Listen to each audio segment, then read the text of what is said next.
lot of people are saying the war is lost. Lost, hysterical. It went south. Who's to blame? All we can do is compare history. And as I said earlier, if you look at the first Gulf War, 42 days of bombing and some 4 days of ground troop. And as far as the air power, we lost 63 aircraft. 63. We've only lost one major plane. We lost 63 helicopters and aircraft and 20 airmen dead. Lost. That word is doing a lot of work right now in the press and Congress, across social media. But lost by what standard? Lost compared to what?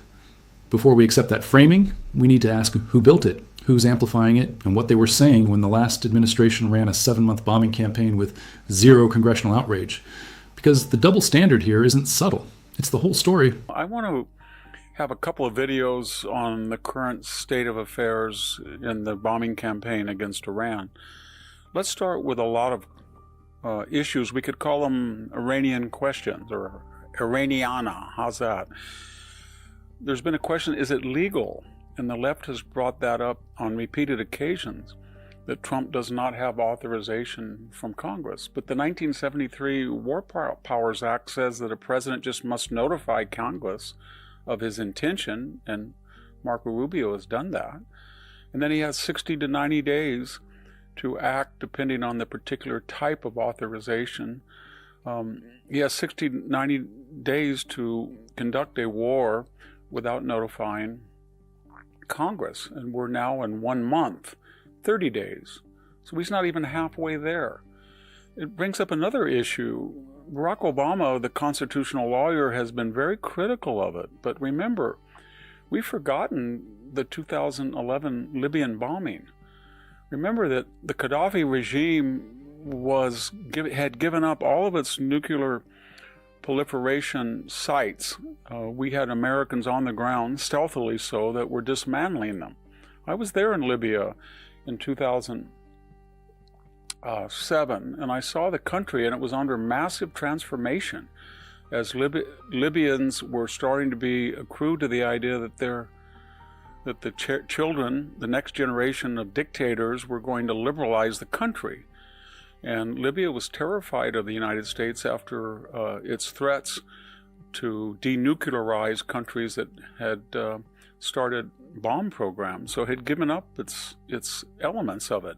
But the point I'm making is Obama then went in 2011, when there was a civil war along with some NATO countries. It was the idea of Samantha Power, Susan Rice, Hillary Clinton, all keen critics of the current war, who demanded that we bomb. And we bombed not for 30 days, not for 60 days, not for 90. We bombed for 7 months.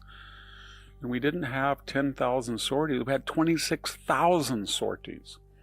And no one said a word. No one said a word.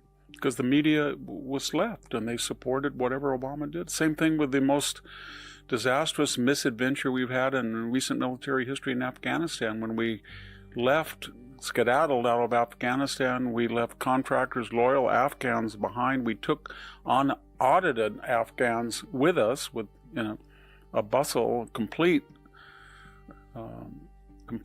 unaudited, and many of them have turned up to be criminals or dependent on welfare. And then in addition, we lost 13 Marines.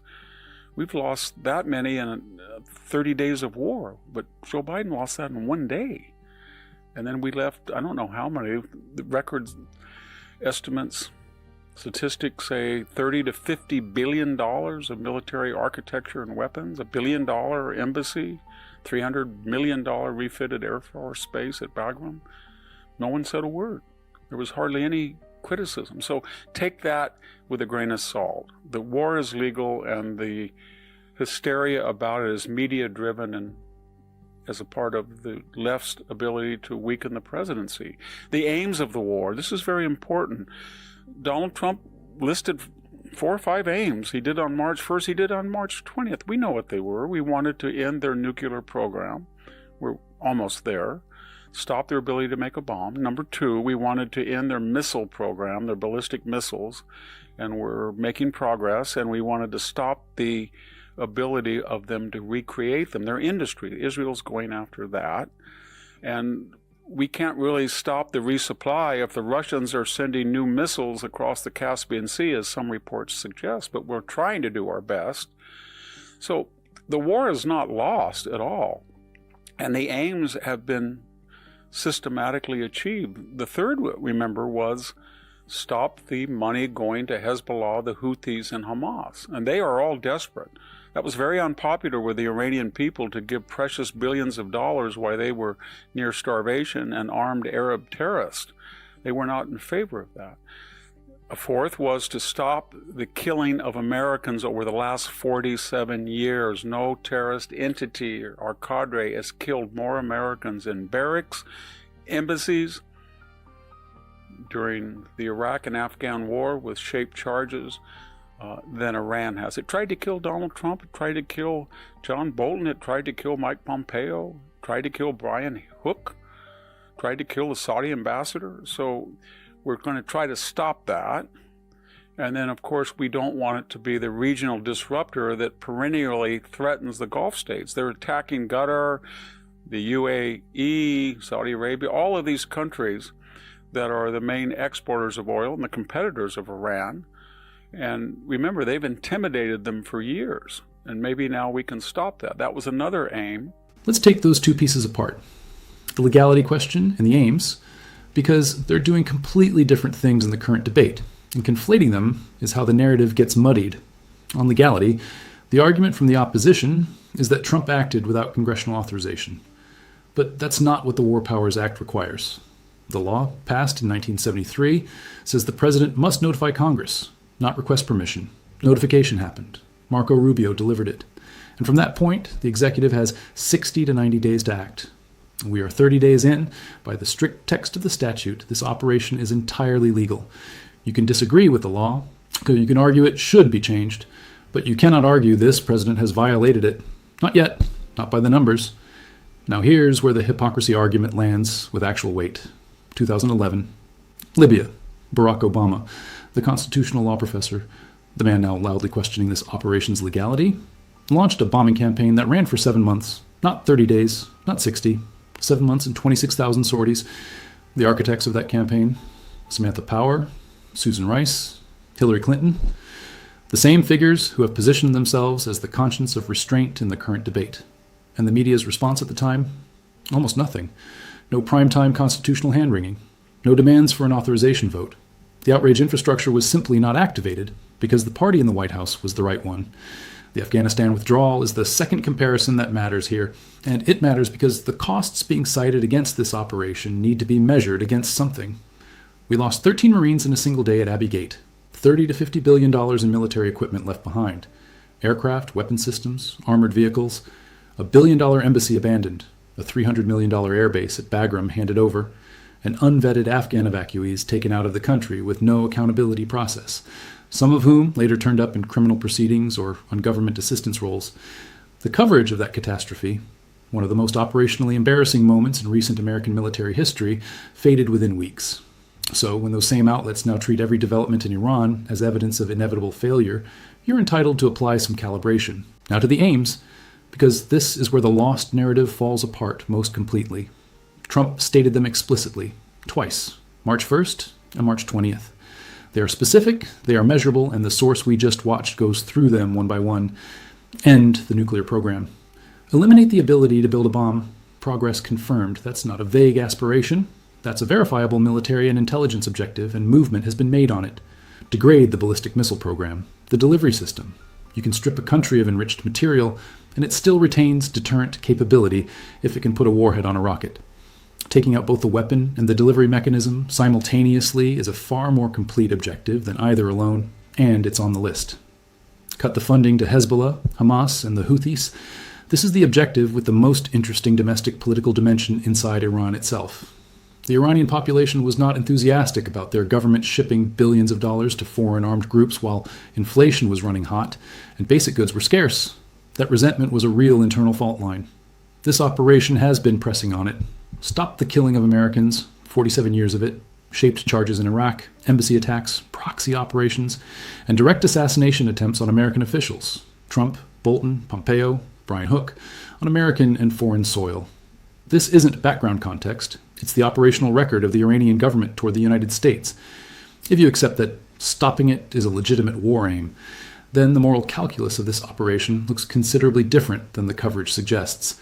Finally, end the regional intimidation of Gulf states. Saudi Arabia, the UAE, Qatar, the major oil exporters and economic anchors of the region. Iran has been running a pressure and proxy campaign against them for years. Disrupting that pattern is a direct strategic interest, separate from any specific political position on any of those governments. That is the checklist. Those are the aims. And the evidence presented says progress is being made on most of them.